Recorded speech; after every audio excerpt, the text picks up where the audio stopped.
What is good, everyone? Welcome to the Outside the Box podcast. My name is Nick Engvall, and on this show, I try to present to you a new way to think about the world of sneakers through conversations with creators, designers, other industry insiders, and entrepreneurs from within the footwear industry. My goal is to kind of break down the way they approach things, learn new ways of approaching challenges in my career, but also just walk away with some tips and tricks that you and I can both use in our daily lives. So, on today's episode, I talk with my friend Barry Ancheta. His journey into the world of sneakers started like many others, as a youngster drawing his favorite Air Jordans. After years of collecting, he decided to sell his collection and start a family. But then he eventually found a new way to pay for his kicks through starting his own sneaker cleaning business. Eventually, that turned into opening a consignment store as well. One of the many takeaways from this episode is learning some of the tips on finding and working with business partners, kind of learning how to communicate better with those partners, and the value of being vulnerable and asking for help, and also just the power of community support. So without spoiling everything, let's just jump into this conversation with my friend Barry Ancheta.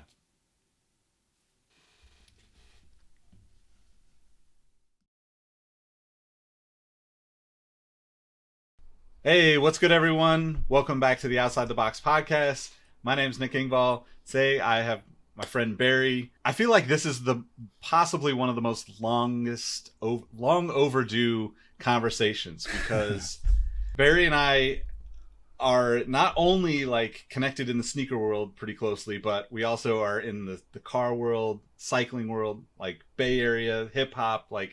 I think our interests basically like weave like crazy. So I'm pretty excited to catch up. Barry, how's it going, man? Give us a little 20-second rundown of who you are and where you're from and what you're about. Wow, my name is Barry, man, and I'm a friend of Nick. That's all I gotta say. Everyone knows I'm originally from the Bay Area. Anyone that knows me knows that. I'm from the East Bay Area. Lived there most of my life. Moved down to Southern California. Got married. Started a family. Just been heavy in the car scene, sneaker collecting, and more recently, sneaker restoration and cleaning. Just you name it, man. I'm just always moving, always trying to do something different. I'm really just a person that has a lot of hobbies that I'm just trying to make work out, right? Yeah, I mean, hey, that's like all of us. That's all of us, right? Yeah, I think that's really what I'm excited to talk to you about, though. This is kind of the goal of the show for me, is to kind of give a little more insight than what the average follower on Instagram might see about people's, work, what goes into that, the life. There's just so much more that I think can be kind of just elevated in the conversation. And so I guess like let's start kind of at the beginning of like how you got into sneakers. What was the first pair that got you into it? How did you get hooked in the way most of us did back in the day? Man, it's funny because I listen to all the content you put out on this podcast and on sneaker history, and I almost want to say I have the same story as everyone else. It started in grade school. We're about the same age. I just turned 41. So yep. In the 80s, I went to a Catholic school in the East Bay. I went to St. Edward's, and when you go to a private school or Catholic school, you're wearing a uniform. And so there's not a lot you can do to differentiate yourself. This was a time when music and fashion and everything were starting to mix outside of school. And so you would see things on TV, and then you'd go back to school wearing the same blue shirt that everyone else is wearing, right? But the biggest difference was the sneakers. And back then in the 80s, it was about basketball at recess and then just PE and what everyone was wearing. That was the thing that made everyone different. So the first sneaker that I remember being super interested in was the Andre Agassi AirTech Challenge 3, the Hot Lava. So, it was just, there was an upper grader that had it, and I would see him running at PE and just think, dang, that's cool. And then in my class, I had a friend named Joe, who he had every single Jordan release that came out. And I remember I sat behind him in class, and this guy would just dog his shoes. Like, he would burn them out to where the air sole was exposed. And in class, I would just stare at his feet the whole class thinking, man, I wish I could get a pair of those. And I would start to draw, kind of like what you were doing when you were a kid, because we couldn't get the sneakers, right? They were super expensive. And my parents just thought it'd be a joke to buy me something like that. So I would sit there and I would just draw sneakers. And that's the first time I remember just really obsessing over something, at that young of an age. And then from there, I mean, it just, as I got older, it kind of didn't go anywhere because I just never had the money. I never had the means, and I never really had the will to, prioritize that. But I would go to like stores like Foot Locker and Champs, or actually, I don't even know if there was a Champs. I think it was like Athlete's Foot and stuff. Yeah. Back then, I would go to the mall after school and try on the sneakers. And then when I would try them on and dream, right? And then I would steal the little tags. You remember how they used to come with like little tags that had like information on like Air Max, and it would show like the little blueprint cutout of the shoe. Oh, yeah. And it would just show like everything that the shoe was made of, all the different layers. I would steal those and just collect them and just have them aside. And I don't know. I don't even know what I did to them, but that was basically like my entry point into just my passion for sneakers as a kid. I mean, and then obviously it changed a little bit later when, I got older and, I got a job. Yep. So that's kind of where it started. That's awesome, man. I mean, it's so funny because like we all do have such similar, entry points in, right? It's like, I remember the kid that had, the Joe in my life was named JR, and he had every Jordan release. It was like, every new like Chicago colorway every year, always like, and then his little brother would have them too. So it was like we were just always surrounded by the kids that had them. And I was the same way. Like I would just be like drooling, on my desk looking at what they were doing. Yeah. So I actually am curious, like, so I was never really like talented when it came to drawing or an artist, but my brother, who like, he and I would spend hours drawing these shoes back in the day. He's, now, went through school and got a fine arts degree, and now just finished what did he do? Like I'm drawing a blank, but like transportation design, I think he's in now. Like he just finished and got another degree. So he's kind of still on that path of, the drawing has always been a thing for him. Was it like a thing for you too? Because I know you kind of also got into hip hop, graffiti, that type of stuff in the Bay Area too. So was there art? Yeah. Like, were you already drawing prior to that, and it was just like, oh, sneakers was dropped into that, world for you, or what was that like? Sneakers was really just like the first thing I remember doodling, like as a kid. It was just really a doodle. It wasn't like, I wasn't super passionate about it. Like I wouldn't go home and draw. I would literally just sketch things in class. Graffiti would probably be the next thing that kind of came of that. But when it came to like, graphics and design and stuff, it was more when the computer age hit. Like I'm not a talented, artist as far as drawing. Like, I don't know, my dad's an architect. He's an amazing, artist, but I just didn't get that. I mean, you definitely got some of it though, because I guess this is jumping ahead quite a bit, but like the creativity and the love and energy that you put into the trophies for your Classick Sleighride car show is like, I know that anybody that listens to this that's been to the event would co-sign. Like that is hands down the coolest. Always, it's like you always level up somehow. You're always like bringing things in that like we all have these connections around. And I think like that creativity is art in itself, man. So like I think that, from me, my perspective, like, I don't have that to any level, right? Like it just doesn't work that way. My brain is more like, just write it out, man. Like just write it out, like, put it into sentences and then it'll somehow work.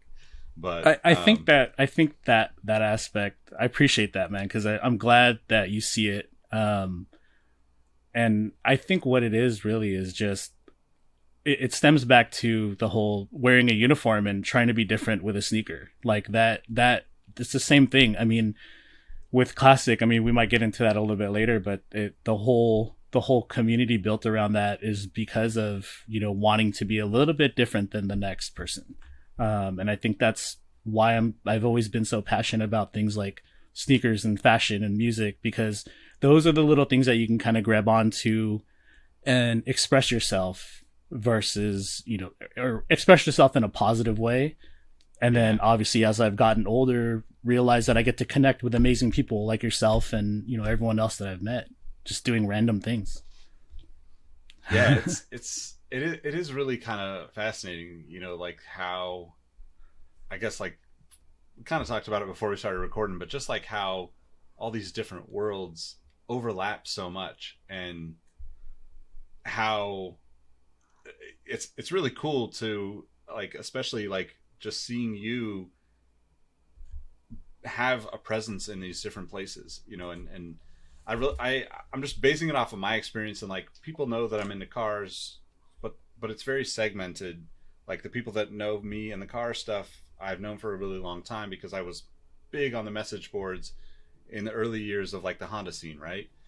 And I kind of like prided myself on that stuff, but I didn't talk sneakers in those places. So like the sneaker thing kind of came after that for me in a like a professional sense. But then, like, you end up finding out years later too that like all these guys that you'd been talking to about car stuff for years are also big into sneakers and, like graffiti and hip hop and so many things. But I guess like a little bit later, when you maybe like high school, college, when you start like buying your own shoes, what were kind of like the things that stand out for you memories wise? So those were the glory days, man. Like I'll remember the first thing I remember is when I got a good job. I got into the wireless industry, and I started making money. I was in management. I didn't have a lot of responsibilities. I mean, I didn't have any kids at the time, and I had extra money to blow. And I remember I was big into eBay, and somehow the Jordan 4 black cement came up, right? The cement force. And I was like, wow, I hadn't, keep in mind, I hadn't been following sneakers this whole time, since I was a kid till then. I'd seen them, but I wasn't buying. But now I had a little bit of extra money. I had like a little bit in my PayPal, and the cement force came up on eBay, and I was like, $90? Shoot, let's do it. So I paid PayPal the guy $90, and then I got him, and I just, all the feelings came back, man. Like when I was a kid, I was like, this is the shoe I used to draw. This is the shoe that Joe used to pop the air sole in while we were in class. And like, it just felt great. Right. So I wore that pair like every single day, because that was a time where I just wore the same pair every day. So I wore them every day. And I remember one of my roommates, from Stockton, he came down to visit me, and he saw the shoes like on the porch outside, and he goes, dude, those are fake. And I'm like, fake? What do you mean fake? Like they're re-releases. He's like, no, they're fake. He's like, let me guess, you got them from China. They came in a box. The box was all crumbled. I was like thinking back, and I was like, you're right. He's like, and you probably only paid like $50 or $100. And I was like, yeah, I paid $90 shipped. And then he was just like, yeah, they're fake. And I was crushed. I was like, what do you mean fake? And I couldn't let it go. And so after that, I started paying more attention to sneakers, because after I had a fake pair, I was like, I got duped. Let me figure out how to get a real pair. So I start looking, and then I'm on eBay, like just looking at different sneakers, and from there I start to say, okay, well, I'm not going to buy fakes anymore. So I start going to Foot Locker and getting whatever I could get. And that's kind of how my reintroduction to sneakers started. And then somehow, I guess it was more a sign of the times. Like I started getting on Nike Talk and ISS and NSB.org. Somehow I just found a dunk somewhere. I think I saw someone wearing the Tiffany dunks somewhere. I don't remember if it was at the mall or whatnot. And so I just started Googling, Tiffany dunk and what was it. And that was one of the first dunks I remember just really coveting.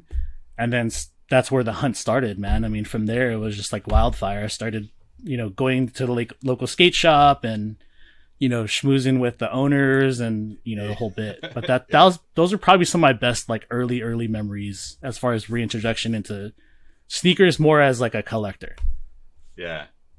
How did that, like, I guess, how did you end up getting into the cleaning aspect of it with Soleworks later on down the road? Was it something you just were doing with your own stuff and you're like, I could probably do this for other people? Or were you actually thinking like, I like doing this? Like, how did that all happen? Because I'm always fascinated by that specific thing, because like, I just wrote about it actually yesterday or day before, because like, I don't clean my shoes.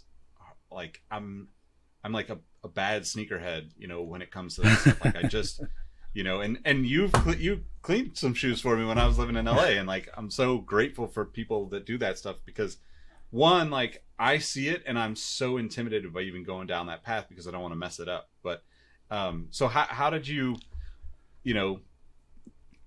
get into that whole side of this thing? Because obviously that's a really interesting connection to the sneaker world that I don't think a lot of people realize. There's like still a big opportunity there for a lot of people. There's a huge opportunity. Let me fill in the gap a little bit. So I'm collecting sneakers, I one after the other. I start falling in love with not just, Jordans and SBs, and I just went crazy. Like, every single brand, I managed to get about 325 pairs. So I had a fairly large collection with like just everything under the sun at the time. That, I paid retail or, Nike outlet prices for every single one of them. And then, obviously, just like with everyone, life kind of changes. I, started talking to my wife and, my girlfriend at the time, and then moved down to LA, brought my whole collection with me. And then we were planning for a wedding. And I started looking at all the stuff I had collected through the years, Volk racing rims, just various car parts, shoes, and saying, okay, what do I really need? And what do I not need?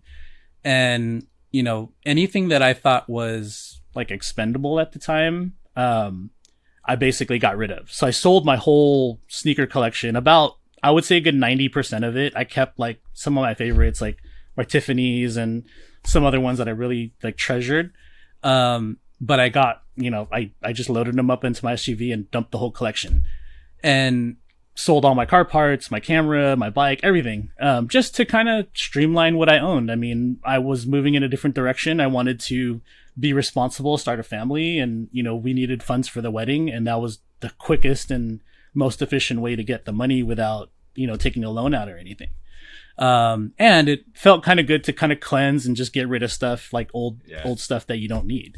And so obviously with that said, there's, okay, well, now we've had an amazing wedding. I wore my Tiffany dunks, and then I come back home and I only have like 10 pairs of shoes left. And so it's like, now I'm a different person. I don't have as much expendable income because now, I have a daughter, I have a son on the way, and I don't want to tap into my day job's income to get sneakers. Right. So like $200 or at the time, maybe $150 was a lot of money to try to sell to my wife, when we're trying to pay rent and feed the kids. So I had to get really creative, as far as, okay, do I want to still continue collecting sneakers? And if so, how do I get the money to actually afford these things without hindering my income for my family? So I started looking at used, because I remembered, building from the car scene, I would buy used parts all the time. And sometimes they'd be dirty, sometimes they'd be broken. And so I learned to kind of just refurbish and start cleaning. So for me, getting into cleaning and restoration, it was more like, okay, I found these, Jordan 4s for $25 on Craigslist, and I bought them for $25, and then just literally scrubbed them down, took the dirt off and maybe touched up a couple spots with like a Sharpie, and then the shoe looked like really good again, like at least wearable. And then I would get tired of the shoe and, okay, put it up for trade. Then I would trade that shoe for something else.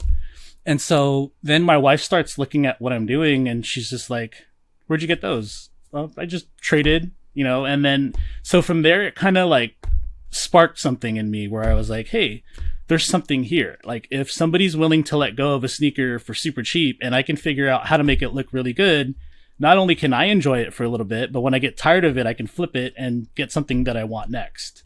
So fast forward, a couple years, I rebuilt my whole collection that you see behind me just purely off trades. And obviously Christmas gifts and anniversary gifts that my wife got me, through the years. But for the most part, that method of like getting a super cheap shoe, repairing it, and then flipping it, or enjoying it and then flipping it, that's where Soleworks really started from. And then, so fast forward a couple years later, I'm going through, you've been in wireless, so like the ups and downs of just any sales, right? So wireless has changed so much. Like, it used to be a very like high profile job, and now it's obviously just a retail clerk, right? So yeah, I had to. It is crazy though. Like, I was gonna say, like, so like, do you know like time, like what year are you talking? Because obviously I worked in wireless in like the, I guess, late 90s, early 2000s, when it was like, $5 for a text messaging plan would get me paid 20 type of thing. And then it obviously shifted a lot, but like that whole era of like trading sneakers too was like, it changed drastically once, I think, once everything kind of opened up on the internet, and it was less about forums and more about community, because you could find people, like, you can still find people to trade now, but there's like that sweet spot of like, I don't know, I would say like, I don't know, maybe it's like 2005 to 2015, that like 10-year spot of like where like sneakers was so focused on, the internet side of sneakers was so focused on community and connecting with people, which I would assume is like, that's where somewhere in that range is where you're, kind of beginning into that trading element. I love that though, because it's almost like, it reminds me of the the like, sell me this pen thing, right? And then it's like, we'll go trade that pen up. Like, just, I'm going to give you something that's worth next to nothing. You go sell it to the next person. And as somebody that works in sales or has worked in sales, like, it's got to feel even more special to look at your collection and be like, knowing that you put in all the work to get to that point too, I think, which is something that like we could get into a little later, I guess. But so I guess like, go ahead, continue on. I kind of cut you off. Yeah, you actually spoke, you hit the nail on the head, like 2005 to 2015. So I got rid of my collection in 2012. Okay. So I think as far as like trading, I was trading from, early on, basically from the start, but it got a little bit more meaningful once I started to be more creative about how do I not use my own money to acquire things that are really great. So that was around 2012 to about 2015, 16, maybe a little bit of 17. And that's kind of where, so in 2017, the market shifted. Our commission structure was just cut. Because the market was so saturated, competition was great. Sales just wasn't what it was, in the mid 2000s, or even prior to that. So then I start saying, wow, I start trying to look elsewhere. Like, okay, maybe sales, maybe retail is not for me. I jumped into B2B, and I took an acting position. I was super excited. Like, I knew my life was going to change at that point, for the better. And so I went all into this acting position, which there was no guarantee of how long I was going to take that position. So I took it for, I want to say maybe 3 to 4 months. I was covering for someone that was like on leave, and I embodied that position just completely. Like, I was deep into reading books, podcasts. I started, that was probably when I first started listening to podcasts. But I was so focused on learning this whole new side of the business, that I knew there was just no turning back. And then what ended up happening is the person that I was covering for came back from leave, and that position was basically just, you got to go back. That was my only option. Yeah. And so it was like I had a rug pulled from under me, and I went into like a weird funk, because I had went all in this small little period of time, and I took a big hit financially because the transition from retail to B2B, the pay ended up being less because there was no more overtime. I was more, not salary, but I was more, just like set hours. Yeah. And so my family started to suffer, and I went into like a little bit of a depression because coming back from that position back into retail, there was like a month, I think, where I didn't even get paid commission. And just as much as I do, commission is the bulk of your pay. So it's like there was a point where we just defaulted on a lot of financial things that we just couldn't, because I couldn't come up with the money. And that's where Soleworks was born. So at that point, I remember we had no money in our account. Like, we were literally negative. And, my wife is super supportive, but at the same time, it's like we were going through it because we have kids and we have responsibilities. Yeah. So I don't know at what point it was, but I just basically woke up one day and said, you know what? I'm going to stop being depressed, and I'm going to just do the grimiest job I could think of and just clean shoes and charge people to do it. And so I literally just went on IG, created an account, thought of a name, and just like next day I was marketing to my coworkers saying, hey dude, your shoes are dirty. Like, I'll clean them for you. Just pay me. And that was my turning point. So that's where I said, okay, all this stuff that I've learned in sneakers and learned in working in retail and working in management, like, I'm going to use it and apply it towards this newfound passion, because even if it's just $10 at a time or $15 at a time, like, I'm going to try to make that money and see where it takes me. So that's basically the gap between collecting sneakers and actually kind of using my skills towards something that was going to actually get me paid. Yeah.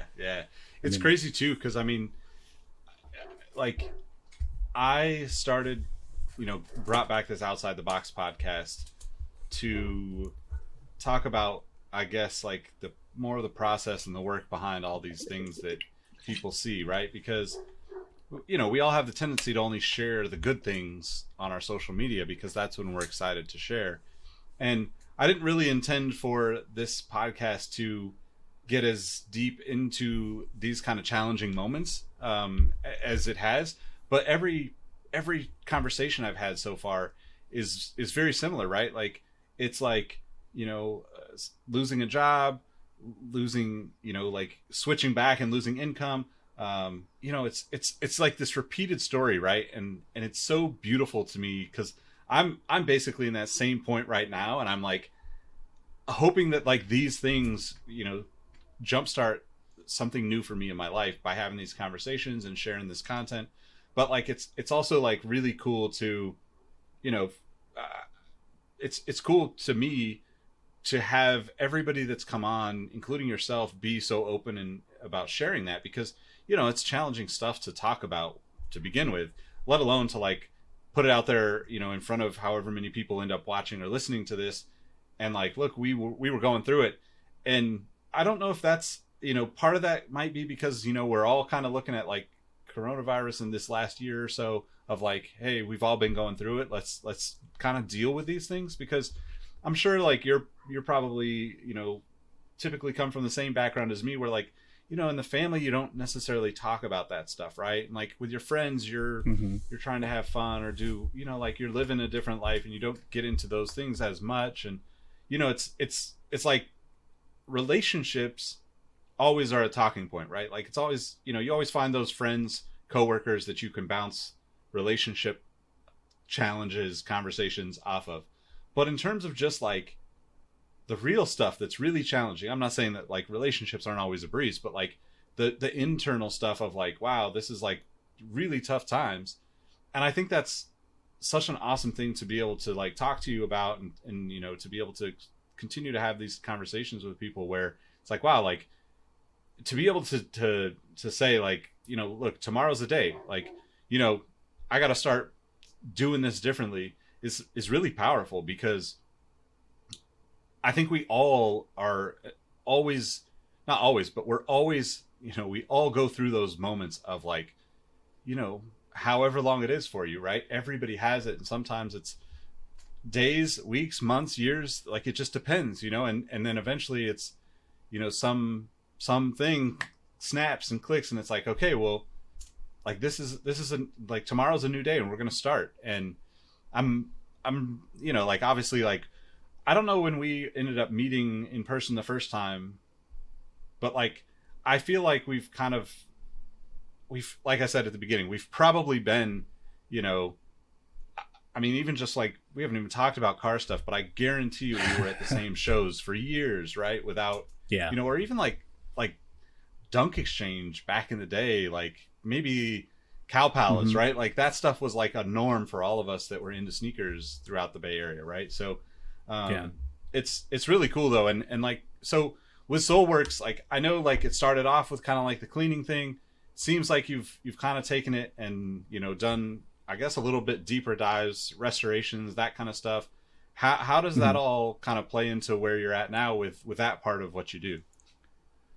So it started off with just cleaning, right? Like a quick way to just make money. And obviously the word cleaning is so broad, right? So people would start sending me pictures of shoes they wanted cleaned, yet it was like a Jordan 4, white cement with yellow netting and sole separation. And, I started to realize really quickly that just putting water and soap and a brush to a shoe is not necessary cleaning, right? Like there's more that needs to be done to make it look good. And, when I started doing my, just general cleanings of shoes, I got super critical of myself saying, hey, I don't like this. I don't like how this came out. Or, I screwed this part up. And so that was a big risk because there was a lot of pressure to restore a shoe for someone. I mean, I started off with like, at the time it was Ultra Boost and NMDs, which were like pieces of cake, right? But then I started getting Jordans, and Jordans are not very easy to work with, especially when you're looking at like 10-year-old retros or even older than that. And so kind of lost my train of thought. But as far as like from the customer standpoint, when they see the before and afters, like they're thinking, oh, okay, he just like scrubbed it down and then here it is. But in the middle of that, there was things that I had to learn. So that's where it kind of catapulted from, okay, there's just cleaning, and then now there's also restoration. And to be honest, I was just looking at making a quick buck at the time because I really needed it. So I didn't really want to do restoration. I told myself, one, I'm not confident enough, because I tried doing midsole repaints and things like that myself and re-glues, and I would just fail at every single one. So I was super scared to like take that path because I knew where it was going to lead. And it was going to lead to me screwing up someone's shoes, like royally. And it's happened multiple times. But I'll never forget it. It was like an Air Max 90 fly knit infrared. And I was like, okay, well, this one's pretty easy. Like it's going to be a piece of cake, $15, I'll just knock it out. Threw them in the washer.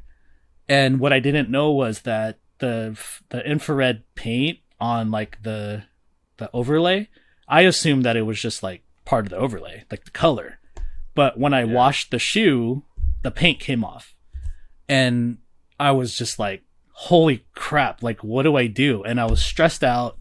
I told my wife, and she looked at it and was just like, well, what can you do? And I was like, the only thing I think I can do is paint it. And I suck at painting. So I contacted the customer and just was completely like upfront, like, yo, dude, my bad. But good news is I ordered the paint. It's coming tomorrow. I'll paint it. And then, I went down that path. So then from painting, moved to gluing, moved to like deeper things that were started to be, so I started putting all these little skills under my tool belt, and then I got a little bit more confident after that. So that's where it led from, just cleaning to now it's more restoration. I mean, as far as where it's going, to be completely honest, I don't know. I mean, the account's still there. We can actually get into like the middle ground of then and now, but, what I originally envisioned was to do, almost like a Jason Mark, but maybe with a little bit more, more focused on restoration. But obviously there's a lot of factors involved in that, because there's a lot more risk than just cleaning. Yeah, that's so right now at this point, like I'm probably going to relaunch and just work, create a workspace, maybe here at home, and then just start. I want to start with a really narrow focus as far as like the services that I offer, because it's really, really difficult to just accept everything. I mean, I think that's one of the biggest challenges is, like I said, like a lot of people just don't realize when you say clean a shoe, there's just so much more that goes into restoring a shoe to make it look as good as new. Yeah, I mean, and just like thinking, I never really thought about that, but like once you started talking about the difference between like NMDs, Ultra Boost, and like Jordans, right? The intricacies are so drastically different through the Jordan line comparatively, right? It's like, I mean, I think all those shoes are great, but like thinking about like a Jordan 4, it's got to be so much more work, not to mention like paint cracking and all the things that happen to that shoe, where an Ultra Boost or an NMD, it's very basic in a sense of like what you can even do to it or whatnot. But so I guess like to fill in that gap between, Soleworks beginning and Soleworks where it's headed, you obviously, I guess became partners and opened a consignment store, which I think like that in itself, for people listening, I'm really looking forward to talking about this, because I think like that's such a huge undertaking. So how did that whole opportunity with United Kicks even come about? So as I progress, right, I'm doing Soleworks out of my bathtub, out of my bathroom. We completely converted the bathroom into like a workshop, which, sorry babe, I feel really bad because the bathroom was filthy. It just definitely wasn't sanitary, and I knew that at some point I'd have to figure out like, this just can't happen in my house because the shoes are grimy, right? So I had some coworkers, MJ and Dom, who had approached me. So they got into like the resale game, and they were stacking up like inventory and reselling sneakers, kind of just as for fun, like, on the side. And they were in the process of actually opening up a sneaker consignment shop. And so they approached me with the opportunity to kind of link up with them, as a partner. And then I said, sure, as long as there's an opportunity for shoe cleaning. And they obviously knew that, I was already doing that, and that I was somewhat knowledgeable about like sneakers and sneaker collecting and stuff. So it was a good fit. So we kind of linked up, joined forces, and just started this whole passion project of opening up a consignment shop. They had already found a location. So really all I had to do was just kind of implement, whatever knowledge I had, and just help them out with, setting up the sneaker cleaning aspect of it. And just whatever else we could with marketing. I mean, it was kind of every man just jumped in and did what they could for that. Yeah. So that's kind of how that started. Did you, so I guess like for people that aren't familiar, like United Kicks is in Corona, correct? So yeah, I guess like we should probably break that down even a little bit more, because some people might not even know, like you hear Corona and it's like, oh, it's Southern California, but Corona's like a solid, like, I don't know, what, hour and 20-minute drive from LA, right? It's like, I would say like very much like outskirts of LA suburbs, if you would call it that, or even Orange County suburbs, right? Yeah, so Corona is really, I mean, not a lot of people know where Corona is. They'll probably know where Riverside is, so that's the closest big city to where we're at. But geographically, yeah, about an hour and 20 minutes away from LA and about an hour and 20 minutes away from San Diego. So we're smack dab, like right in the middle. It's a very interesting area because you got the Inland Empire, you have Riverside, San Bernardino, Chino, and then, down all the way to like Temecula, all the way down to San Diego. But there's a ton of people out here, and there really isn't there's not a huge amount of stores as far as boutiques. I mean, there's a handful of them, but, Corona was kind of like, it was a big gap for that type of activity. So it was it was a great location, great opportunity, to just kind of put a community together. And I think that was one of the things that jumped at me when I was given the opportunity. Obviously anyone that started a business, that's the end goal, right? Like you think when you start this business, I want to have a shop. Like I want to, experience, like a baby of my own type, so to speak. Yeah. So that's where that opportunity was just like super exciting to me at the time, because I was like, wow, this is it. Like I started in my bathroom, and then now I have an opportunity to actually work out of a legit workshop and build a workspace that's specifically designed for cleaning and restoration, which, I mean, we know Jason Mark and we know that some other consignment shops had done it in the past, but it was a good happy medium, because our number one focus at United was consignment, right? That was our product, because we didn't have $100,000 to invest in just inventory. We were going to sell our product, and our product was convincing people to consign and then doing the legwork for them, basically selling their sneakers. And we couldn't just do new. So obviously used was going to be a big part of our consignment, which excited me even more because of where I came from and my passion for used sneakers. And then obviously the cleaning tied into that as well, because it's like, okay, well, you bring me your shoes, you want to consign them, shop ABC is going to refuse those sneakers because there's gum on the bottom or there's stains on the upper. But if you bring it to us, not only are we going to be a little bit more competitive, but we can actually we can clean your sneakers, and then we can charge you and then just take it off your consignment fee. So it was kind of like a match made in heaven. When we started figuring all these little pieces of the puzzle out.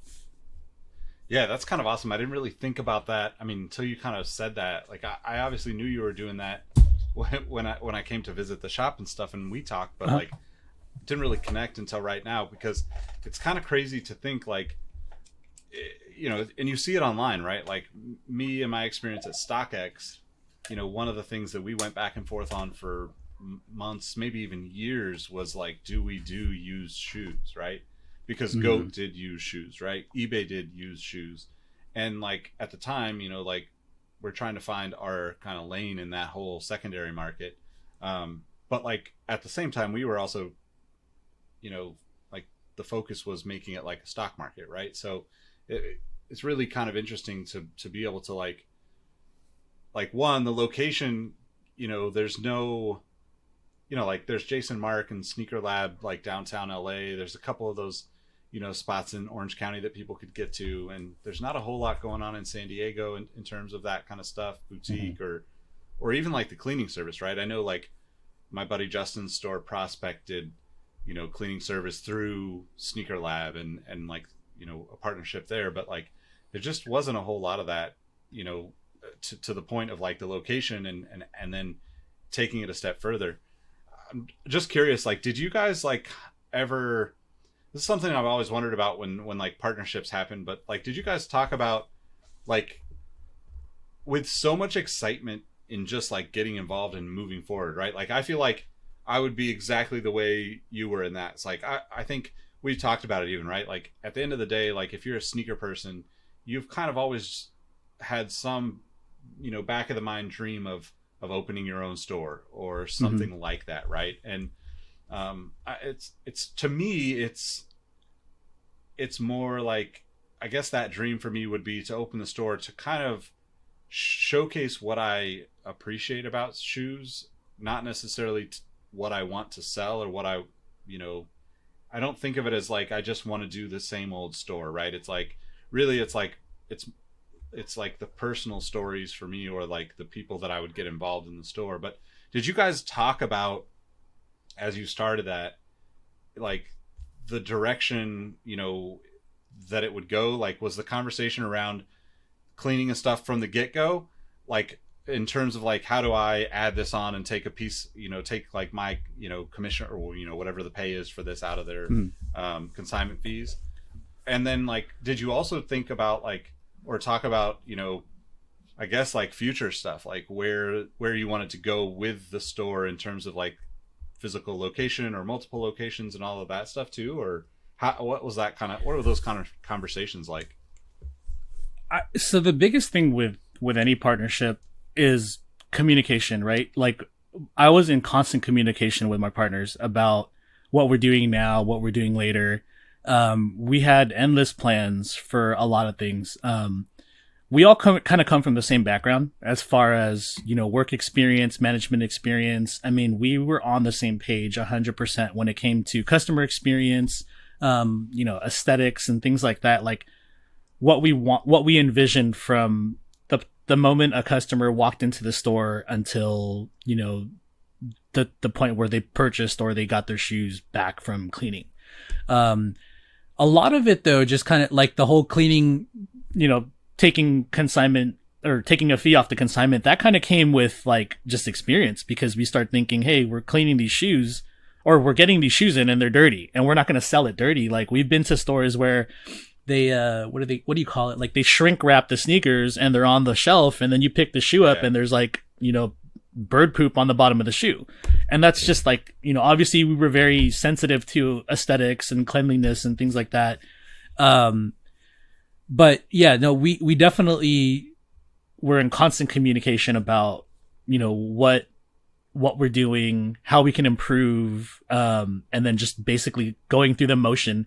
But at the same token, we're all new to running a business. So everything just started, just happening so quickly that we just really kind of had to focus on what was important at the time.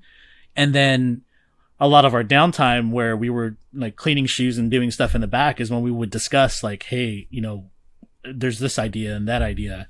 So so to answer your question, yeah, we did a ton of planning. We had to, because otherwise, there's no, it was going to be really difficult to move forward. Yeah. So like, what was the timeline of like, how long did it take, or what was the process of even just getting the store like ready for the public to come, and maybe like if there's anything in there that you could talk about, some of the challenges that come with that, right? Because I think a lot of people think like, hey, I just want to do this. Here's the 10 things on my list to do and it's going to be done. But I'm sure that's not exactly how it goes. Yeah. So when you think of opening a business, obviously there's the textbook, right? Like you can Google how to open a business and it starts with like create a solid business plan and create a vision and then kind of go from there. It doesn't really work like that, man. I mean, when they asked me to get on board, so actually they asked me to get on board prior to them signing the lease. And at the time I just wasn't I didn't have like the mental capacity to say, hey, yeah, I'm ready. Let's do it. Like there's a lot involved, signing a lease, planning out, the future and coming up with finances. I mean, at the time, like I said, when I started Soleworks, I had no money and I was just trying to get my footing, to kind of get back into the swing of things. So I just wasn't financially equipped to invest in, especially in sales, or in resell, because I was more like service based. I just wanted to clean shoes, make that buck, and then kind of move forward. But a couple months afterwards, after they had initially approached me, they had already signed the lease. So they had signed the lease and they were literally like painting the walls. And we were driving by, my wife and I were just happened to be in the area and we drove by and I was like, hey, let's stop and just look, right? Let's just look and see what they're doing, say what's up. So we literally just, drove by, looked at the spot and I was like, wow, that's a huge space. And, they were in the process. So I was like, hey, you guys need help? And so the next day I was there helping them paint. And so that's kind of how it started. So I think that was, January, February, March. I think that was like late February, maybe March or around March, when they were doing the painting and stuff. And then I jumped on board literally like the next day. So our first day open was April 1st. So within a month is, from that point on, we had to basically create the store layout, what we wanted, set up all the utilities, phone line, electricity, internet, and we were literally just trying to find fixtures anywhere we could, like on OfferUp and Craigslist, just trying to get, secondhand stuff, because obviously it's a big investment to try to get, displays and things. I mean, keep in mind, we didn't start this business with 100 or 200 grand like you're supposed to, right? The inventory is just stuff that Dom and MJ have been collecting for months, maybe years, and just been stacking because they knew that this was their end goal. And the stuff that, I was able to contribute was stuff that I had been saving up, and materials and supplies that I had been, using in my bathroom. So a lot of it was just, trying to put together something that we were really satisfied with, at least to start, knowing that we would reuse the funds from, our profit would be just reinvested back into the business going forward. And then, so we started off with a really simple setup. And then, the minute we opened, we started, just reinvesting and upgrading things as needed. How many, just out of curiosity, how many pairs did you have, at one time? I know walking into the store, you see the wall and you're like, damn, there's a lot of shoes in here.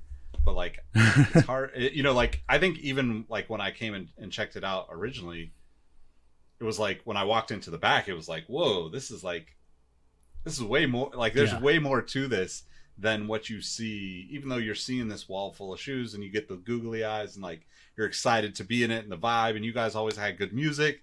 It was just where you want to walk into a store, right? But then when I walked into the back and got to see your workspace, got to see the inventory, those types of things kind of also hit me as damn, there's, I don't know, just a lot more responsibility to this business than just what you see from the front. So how many pairs, and maybe even what kind of numbers in terms of just how many cleanings you had to do through a week? Because I think people don't understand the workload that comes with saying, hey, pull the light switch, we're on, open for business, right? That's one thing, but getting through that work is another, right? So it's a lot. And when you ask about what we expected, obviously, and what we didn't expect, I mean, there was a lot that we expected. We knew that it was going to be a lot of work, right? We knew that, obviously the setup and, the painting and the physical labor. And then what I think some of the unexpected things were things like inventory management. When you think of consignment shop, which is, selling used goods or selling goods for other people, there's a whole, this could be a whole other podcast, but there's a whole plethora of layers that's involved in that, because one, you're responsible for the sneakers and the items, right? So then it's well, how do you ensure that if something were to happen, whether from us handling it or theft or whatever, how do you ensure that the buyer or that the customer is protected and that we're protected? So there was a lot of discussion around insurance and trying to find the right insurance company that would even mess with us, because most companies were what's consignment? At least at the time, it was a pretty vague thing for insurance companies. So that was one thing. And then obviously there's no handbook. If you were to open up, let's say, a Wingstop, there's a handbook on how to open up a Wingstop. You invest the money and there's things in place. For, a consignment shop in general, there's no handbook. And then for to take it to another level, for a sneaker consignment shop, there definitely is we were just reaching out to whoever we could, locally, and just I would randomly DM other shops, say, what do you guys do about this? What do you guys do about that? So and that was just for the consignment and sales aspect of it. That didn't even factor in, well, what about a shoe cleaning store? Because there's a bunch of cobblers, there's every town has one old cobbler that's been there forever. Yeah. But most people that do cleaning and restoration are literally just working out of their bathroom or their garage. So there's no processes in place. There's no, it was a lot of networking with people and just getting ideas and trial and error. I don't know if that answers what you were kind of saying, but yeah, so it was really a lot that was going on all at once to try to figure out. But it's good stuff because like now looking back, it's like, hey, we can actually speak to that. Like we've had experience with like we've had run-ins with like weird things that went on that we didn't expect, you know. And I think sometimes there just has to be a good balance of like execution and planning. Like I think that's one of the biggest things that I learned is you can't just plan, but then you can't just execute because it just can get really crazy really fast dealing with all this stuff. Yeah, I mean, it makes me kind of wonder too, like one of the things that I always think about when I walk into, and maybe this is just because I'm relating it to like recently talking about skate shops and the nature of a skate shop where like you'll walk into a store and there's no one there, right? But like obviously you guys are trying to do the exact opposite of that, right? You're trying to have like that like conversation right off the bat, you know, knowing your sales background too, right? Like that's how it works, right? Like you want to build rapport with somebody as soon as you possibly can, right? It's like, you know, you're complimenting the Giants hat or you know, talking about the Kobe jersey they're wearing or whatever that is. Mm-hmm. Do you remember like, you know, I guess like even like just scheduling, I'm sure it was challenging. Or were there like, how did you even kind of figure out like, okay, who's gonna man this for this time? Where like, was that something that you end up using like some sort of scheduling tool, or is it just like, you know, you're trying to figure it out as you go? And like was there like a good solution to that? I mean, this is just my personal curiosity, I guess, but the best solution is just communicating, and there's a lot of give and take, and there's a lot of like, I think when when you have a solid foundation as far as a partnership, you just really have to have everyone's back, because at the end of the day, we're working towards the same thing. With that said, I mean, 2 out of the 3 of us at the time had full-time retail jobs, and so there was no set schedule. And it was really difficult to kind of figure out like, okay, who's going to be at the shop this day? Who's going to be at the shop that day? So really, you know, Dom, who, you know, he had a more open schedule at the time. So he would really just wait on me and MJ to tell him like, hey, this is what my schedule is going to be this week. And then, oh shoot, it changed. So now we have to move this around. And it was tough, but we got it. Like we got it down to where there's not just work, there's not just things that you have to think about as far as like the shop, right? There's a lot of behind the scenes stuff like managing inventory, you know, contacting customers when their shoes sold, or contacting them when their shoes are clean. So we kind of jumped into our own individual roles and split the workload the best we could, you know. So, you know, if one of us couldn't really be at the shop a lot, they would do more back end work. And then for like myself with the shoe cleaning, I mean, I really would just have to come in on my off time, and which was sometimes at 9:00 at night, and then would work, you know, as long as I could to finish up what I could. Or sometimes I would come in before my day job, you know, like at 5 or 6 in the morning, and then work till like 10 or 11 and then shoot over to work the next day to get stuff done. So there was just it was difficult to manage, especially in our situations where none of us could really be there full time because we had a lot of other things going on. But I guess that's kind of one of the interesting things about running a business, right? Like you have this big responsibility, but at the same time you have freedom to kind of adjust your schedule to, you know, to what it needs to be. It's basically a 24/7 thing though. Yeah. So did, you know, I guess, how did on the consignment side of this, like, is that, I know like you guys, you know, kind of obviously focus on the sneaker stuff because that's where you were coming into it, but obviously with consignment now and with streetwear and all these other brands that, you know, it's easy to say like Supreme and stuff, but like there's a lot of stuff out there that's relevant to the sneaker consumer that you guys ended up kind of opening up to and looking at as like, hey, if people want to sell it here, they should sell it here, kind of. How did you guys end up like, you know, opening up that like Pandora's box of like Supreme resale? So that was kind of a big thing for us, because obviously it's not just like, the culture is not just sneakers, right? It's, you know, clothing and hats and all the accessories that come along with it. A lot of we knew from the get-go that we wanted to consign more than just, shoes, but obviously there was a lot of calculation involved with, does it even make sense? So initially we didn't consign products other than sneakers because we had calculated like profitability off of our consignment, but it's really difficult to say, hey, there's this $20 Supreme keychain, we're going to sell it for 80 to make profit. Like it didn't really make sense at first. So a lot of the initial product, like when we started, was just stuff that we had purchased ourselves, like in-house. And that way we can price it affordably and still profit from it. But as we started to grow our customer base, we started getting, people that would bring, items in that they didn't want a whole lot for. So at that point, it made sense for us to start consigning things, that were used or just stuff that they had just wanted to get their money back on. So that's kind of how that little section started to grow. And it was good because then we had like almost a complete package. You talk about it all the time with like Foot Locker. It's like you're buying shoes, but then you have to buy socks and you have to buy different things to kind of, create that additional revenue stream for the business.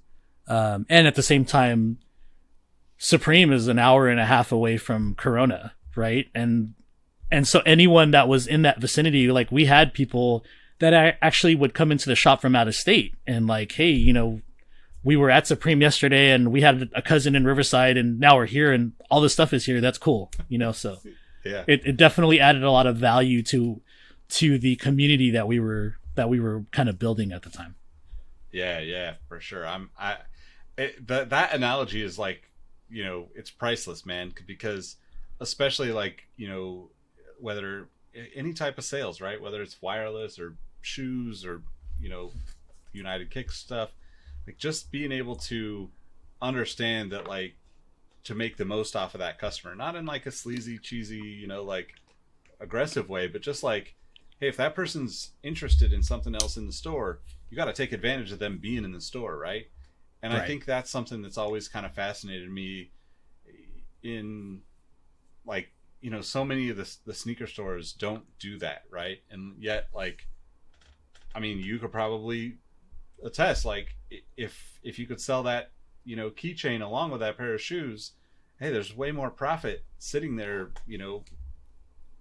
at the end of the day. That's what you're all shooting for, right? So and that it just, like, it was such a perfect combination because Dom and MJ and I were all in the same, like, we want to do what's best for people, but we've also had experiences at other, like, retailers and things where they weren't the best experience. And I think that's one of the things that is so appealing and unappealing about streetwear, like in sneakers in general, is that it's like this subculture where, like, at first, like, you had to be really cool to be a part of it, right? And sometimes, like, I know that if you walk into like a location and you're not wearing the coolest shoes, like, they're not going to pay attention to you and they're just going to ignore you and they're not going to give you that great of an experience. But at the same time, like, you could be this person that either A, is into it and is just not showing it, right? Like the guy that goes to a car dealership and is all dressed down.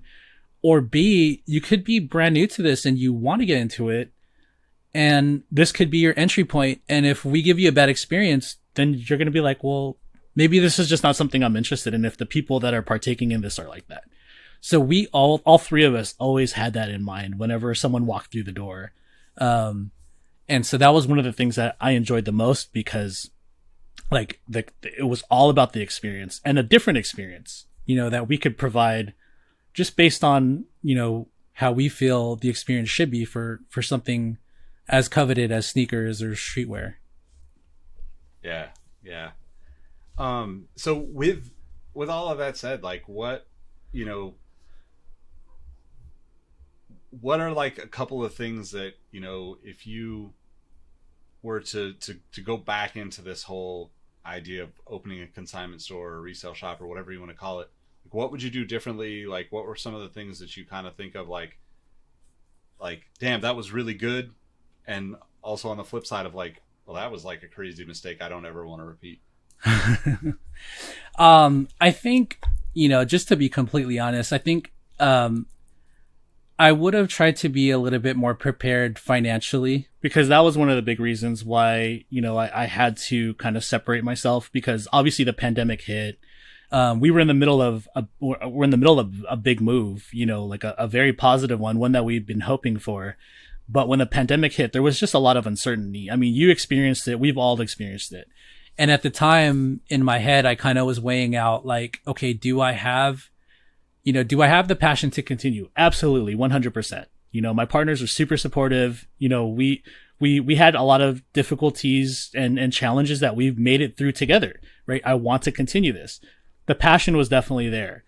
What it boiled down to, though, is that with, progressing, you need money. Like it's going to cost money to build the business and build it the right way. And so if there was anything that I could do differently, it would just be try to have figured out a way to maybe been a little bit more financially prepared. And then obviously I probably would have lessened some of my roles and responsibilities. I mean, obviously when you're grinding hard for a business, you do everything you can. Right. And I think one thing I would have done differently, though, is maybe just got rid of some of the things that I was doing and focused that same energy into the things that were a little bit more important. So just kind of restructuring that aspect of it. But I mean, other than that, I mean, the experience of, having no money and then figuring out, hey, I have this little skill set that I can use to get paid and put me in a better place. And then given the blessing of having an opportunity that's every sneakerhead's dream, right? To actually partake in a shop. And just from me personally, just my dream has always been to open up a business. But I think my biggest dream has always been to just build communities. I mean, that's kind of where I realized, okay, well, if this opportunity, is going to be on pause for me for now until we can kind of figure things out in a better space, I don't want to just stop everything I'm doing. I still want to continue, because in everything I did or anything that I've tried to do in my life, whether it was with cars or sneakers or just, work in general, I've always gotten the most satisfaction from the communities that I built, bringing people together. And I think that's kind of the biggest thing I've learned, is that I've been able to catapult from one thing to the next and still keep a sense of community around things. And it's great because of networking and connections. But I think the biggest thing is like me, we talk a lot about mental health in these times, especially with COVID. Like, that's my support system. Like, anyone that's ever, had a shoe cleaned for me or purchased a shoe on consignment or, put me on their podcast or just anything, like that is stuff that really helps me mentally, keep going. And I think the more good things we do, just as a society, whether it's sneakers or cars or bikes or whatever, I mean, we just got to keep doing good things. And eventually that, whatever you want to call it, whether it's karma or whatever, like it's going to come back to you. And, I've obviously, for the people listening, they may or may not know that, I've paused Soleworks and kind of, parted from United. And that definitely, especially coming from someone that has such a, has always had a big drive to be an entrepreneur, it's a dark place, right? Like you don't like to think about it, talk about it, but it's something that as people, we all go through. And I think this past year, 2020, and going into this year, a lot of people have been in a dark place. I mean, I would say everyone has been affected by something, whether it's loss or loss of a job or loss of a person, or just crazy stuff, right? And I think we all just need to have an avenue to kind of express that and maybe vent it out and help the next person. And I think if we keep doing that, everyone will be good. But yeah, I mean, as far as, the business side of it, yeah, there's a lot I would have done differently, but the experience is priceless. Like everything that I've gained and I mean, now if someone were to ask me, hey, I'm opening up a consignment shop. What did you do about a point of sale system? I mean, that's a whole other 1 hour conversation of trying to figure out what makes sense, you know? Yeah. So it's definitely, you know, to kind of tie it back in, had I never got into sneakers and got into, you know, restoration and got into, you know, my career as a retail and, you know, in wireless and then retail management, like all these little things that I've kind of jumped to in my life all ties into each other. And so I think, you know, as things start to crumble, so to speak, or things start to like just not make sense in your life, at some point something else will come along and you'll be like, oh, well, this is why all this stuff happened, because now I know this, and this, and everything just kind of connects and you just move forward a little bit till the next thing happens. Yep. Yeah, man. I mean, I 100% agree. I think that's kind of, you know, like thinking about it too, like you kind of alluded to it earlier, you know, the community aspect, obviously for me, like this is like what drives me. Like this is, you know, why I do the podcast, why, you know, I'm still like so heavily invested in the sneaker community with my time and energy, because I get to meet people like you. And like, we've talked about it, like, you know, for the past 2-3 years, where it's like, at some point we're going to do something together.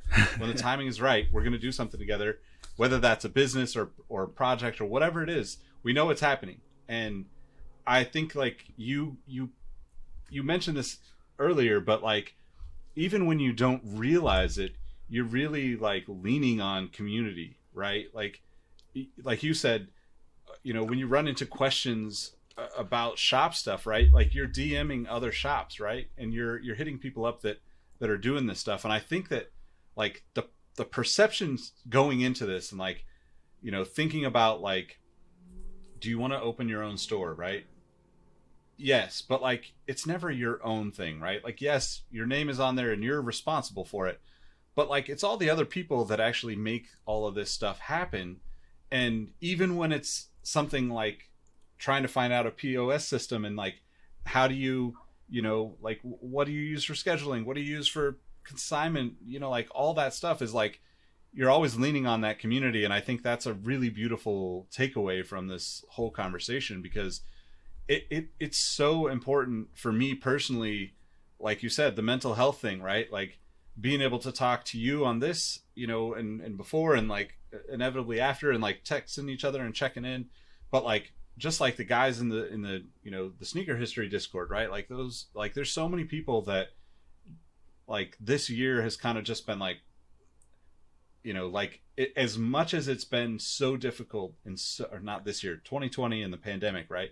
As much as it's been so difficult, so challenging, and so dark for so many of us, it's also been really beautiful to like realize that there are people out there that aren't even like, you know, you don't feel like they're close to you. You don't feel like they're relating to the challenges that you're having, but yet like they are, right? Like they're going through it too. They're trying to figure it out. And I think that's kind of interesting too, to think about, like, you know, like being able to, you know, have the awareness for yourself to be able to say like, hey, I need to take a break from this, as we talked about before we started recording, right? Like that's been something that I've been dealing with personally with everything that I do, because it went from like, you know, I would say, you know, 2018 and 19, the most, you know, some of the most successful years of my life by far, to like a brick wall.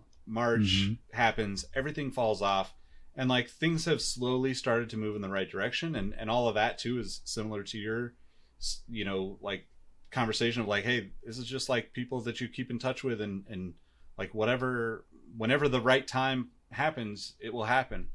But at the same time, I'm looking around and like, you know, just thinking like, I'm so thankful to like be able to, you know, like talk to you, like talk to the guys in the Discord, and all of these different, you know, avenues of like being able to feel like that I'm still connected to people in, you know, without without being physically, in the same space, right? Like all of us are, depending on who, like you're, states away and you're not getting to go hang out in the same way. But at the same time, like you're getting to share so much more, I guess, personal and intimate things with people that we all kind of like took that hit in 2020, and it's like, wow, like I'm gonna make more out of this conversation. I'm gonna make more out of like riding the bikes, and like I for me personally, it was like I keep looking at the car stuff, and like how much I admire you doing the charity thing with the car thing, but like I really do want to look at that in 2021 and figure out like what is the sneaker version of that, what is like what is the combination of those things, right? Like how do we bring the outside the box audience, the sneaker history audience, the Soleworks customers, the Classick community, and just say like, look, we all just want to do good things for the people that don't have enough good things happening for them. So I don't know what it is yet, but like I know like having these conversations and like you being open to come on, even though I know like it's probably challenging to talk about a lot of these things as like you kind of transition. This is that space of like, do you talk to people about it? Do you tell people about it? We all have that, like, and I think like hopefully people take away from that like it's totally, it's not only like okay to ask for help, it's really the things that are going to make you successful, right? Like it's like no matter what we think we do is unique. Somebody's already done that, right? Somebody's done some aspect of it. They might not have done the exact same thing in the same location, the same city, but like somebody's already made mistakes, and I'm thankful that you were able to come on and kind of talk through some of that. So hopefully like whoever is listening to this can say, oh, you know what, I'm gonna hit up Barry because I know he did this, and we're gonna try to do something similar, because like that's kind of my hope for outside the box and where we go with these conversations. So I guess kind of wrapping up, like what's like the like the dream, if you could just combine all of these things that you're interested in, what would it look like? Have you ever thought about that? Man, and I know it changes all the time, so I'm not going to hold you to like one thing here and there, but like it's really it's kind of what you're doing with sneaker history and trying to kind of connect it to outside the box. Like I feel like it's so weird because you can't create a tangible event, right? Like I would like to say, hey, I want to just do this event where I invite sneakerheads, bike guys, and car guys all in one roof. But at the same time, I think it has to be something like what we're doing right now. I mean, you've inspired me to just continue that passion for building communities, because every conversation we've had is like, hey, we'll talk about shoes for a little bit, but then we'll talk about the communities we built. The Discord couldn't have happened at a better time because I was in a dark place with sneakers. Like I was at a point where walking away from everything, I was like, I hate sneakers. I hate sneakerheads. I hate the new generation of sneakers. I was so bitter. I was like a bitter old man. But jumping on the Discord and supporting the Patreon, because I know, I'm only like whatever the lowest tier is, but I know that every little bit helps. And then getting access to the Discord, it just gives me something to look forward to every day. Like every day I wake up saying, hey, I want to take a picture of what I'm wearing and I want to post it in Discord and see how many likes I get. But just in that small group of people that I know that I can really connect with on that level. And if you look at my DMs on the Discord, it's like, I talk to people about bikes, and like, we're not even talking about sneakers in our DMs, And yeah. So I guess it's something like maybe like some form of media or some type of publication that's just like mixing everything together, or just, I mean, my success, like would just be to continue to talk about it, to continue to have these conversations, because to be honest with you, Nick, every time you send me a text or vice versa, or we interact on some type of social, I kind of just get this warmth and this feeling of like, I can move on. I can just wake up the next day and just like do better and just continue to do better. And I think that should be everyone's dream, right? Like, what can we do, with the experiences we've gained from everything we've done, to just help not only ourselves, but to help, others at the same time. I mean, I think we're doing it right now, I guess is what it comes down to. Yeah, man. I mean, it's a feeling is mutual, man. Like I can't express how much it means to like have the conversations we have. I mean, I just think like I remember telling my girlfriend when you brought the family to DesignerCon to listen to the panel, and like I was just so stoked that like you would come out to support, and then I get to go like to the show. Hopefully in 2021 you're back at it again, and I'll be able to make it. But like, just going to the car show and I guess like that whole aspect of like just feeling like you're welcome in these places, right, and around these people, and like I think you and I have a very similar vibe as to like what that means, because the Discord is the same for me. Like I toyed with the idea of letting go of all the sneaker history stuff at the beginning of this whole pandemic, because I spent a lot of money to keep it up. I've done a lot of work, and it's not something that I've tried to make money off of, but it's always been something that I have valued, the community aspect of it and the people that cared about it.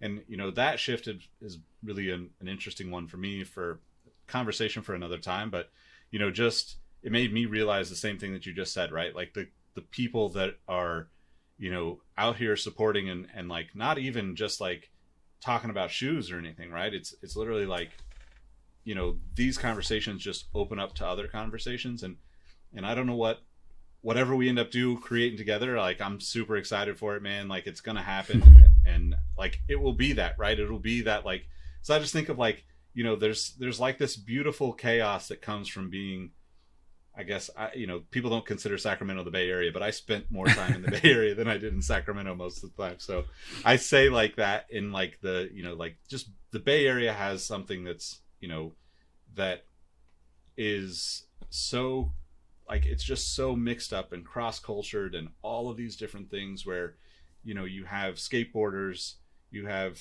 skateboarders that turned into, fixed gears and like that whole world, but like hip hop is interlaced through all of it. But like indie rock is also like layered through there. Mm-hmm. Like there's all these different aspects. And then you throw sports on top of it, the car aspects on top of it, the like, sneaker stuff, the streetwear stuff, like, like, I mean, just like, it's just one of those things where like the layers and the facets of these like worlds where they intertwine, to me, is such a beautiful thing.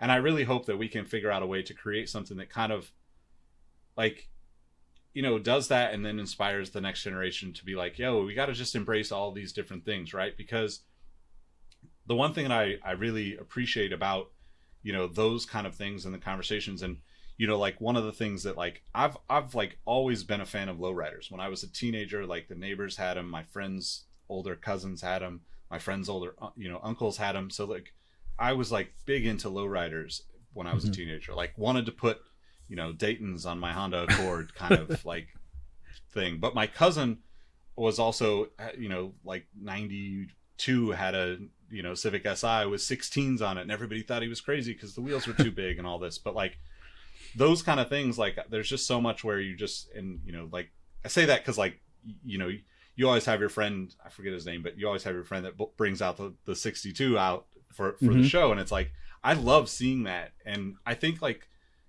kind of to bring it back to sneakers, one of the things that I've really, enjoyed this year, like one, disconnecting from, I guess like Instagram specifically, but like, just like not having as much invested into it, but also being able to see all these people that want to still share these things, but don't want to play into that whole world of things, right? And to be able to create this little world where we can have these conversations and do these things has been really inspiring to me, because you get to see some of the people that don't necessarily feel, that they should be sharing, because there's all these like, kind of the things that you talked about at the beginning of like,